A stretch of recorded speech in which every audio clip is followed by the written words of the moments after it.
Sveiki visi! Savomis rankomis apsišiltinome viso namo grindis, tad papasakosiu apie šį etapą. Tuo pačiu metu vedžiojomės ir vandentiekį, tad matysite ir vamzdžius, bet apie vandentiekį bus atskiras video. Pirkome nepjaustytas, o formuotas plokštės, mat jos būna tikslesnės ir visą putplastį pirkome iš šilputos. Tikslius gaminius esu surašiusi straipsnyje, kurio nuoroda bus video aprašyme. Tai trumpai pasakysiu, kad gyvenamose patalpose iš viso buvo 4 sluoksniai, 60, 50 ir 100 mm storio Shilfoam putplastis ir visose slepiasi centrinės dulkių siurbimo sistemos vamzdynas, karšto šalto vandens vamzdžiai ir grįžtantis grindinio šildymo vamzdeliai. Virš jų klojome Thermoflor 60 plokštės, ant kurių vedžiojame grindinio šildymo vamzdelius.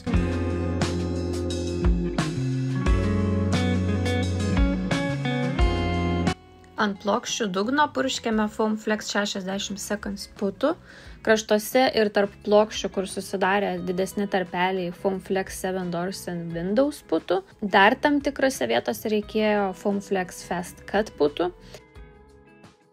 Klijuoti plokščių tikrai nebūtina, bet mes tą darėm, kad plokštės ant jų vaikštant nejudėtų ir neatsirastų papildomų tarpų, kad nepribirėtų žemių. Uždėjus plokštę užspausdavom klijų maišais, kad neiškeltų, ypač kraštuose ar kur maži gabaliukai. Kurio laiko labai džiaugiamės šiuo sprendimu, nes pamatėme pavyzdį, kaip betoninės grindys nepakankamai prispaudė putplastį ir užlipus kampuose siaubingai kilnojasi pačios grindys. Šiaip pats procesas nėra sudėtingas, bet imlus laikui, nes ant jų atgrindžių buvo nemažai vamzdyno nuo centrinio dulkių siurblio bei gofrų, tad buvo smulkmeniško pjaustymo, bet turint gerus įrankius, tai pjaustymo stalą ir specialų įrankį grioveliams išpjauti, ėjosi tikrai lengviau nei pjaustant tik peiliuku. Visų sluoksnių siūlės viena su kita persilenkia.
Ten, kur vitrininiai langai, virš pamato užklijavome 3 cm PIR plokštę, o kur durų angos XPS plokštę. Termoflor plokštės rinkomės dėl patogumo vedžioti grindinio šildymo vamzdelius, plius jos tarnauja ir kaip apšiltinimo sluoksnis. Kraštinės plokštės irgi paklijuodavom, kad nekeltų kraštų. Prieš dedant plokštės palei visas sienas sudėjom kompensacinės juostas, kurias prispaus betonas.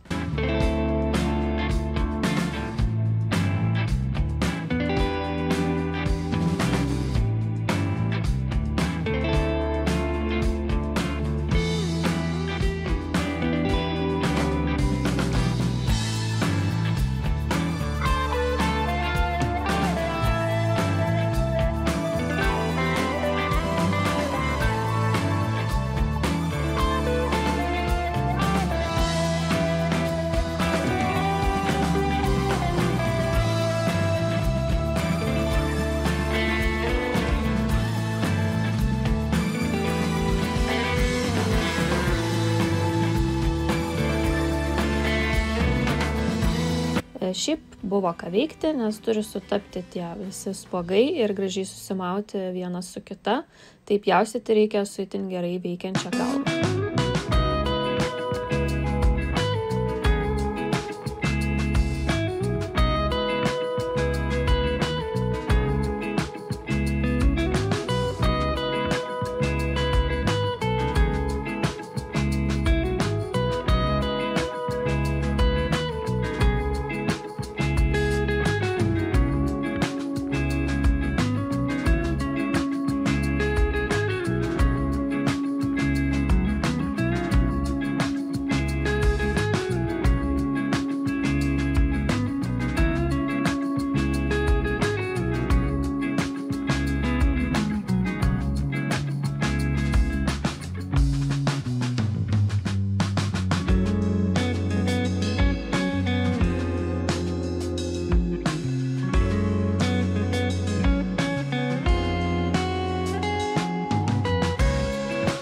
Garaže ir sandėliuke etapai buvo tokie patys, tik tai sluoksnių storiai kiti.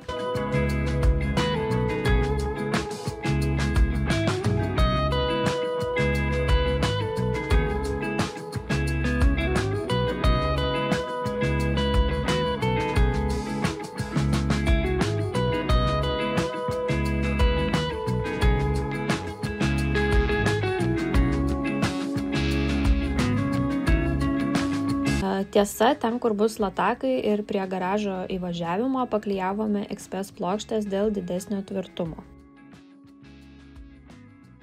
Apie šį etapą tiek. Jeigu turite kokių klausimų, drąsiai klauskite ir nepamirškite kažkaip parodyti, kad matėte šitą video. Laikų, komentarų ar prenumeratą.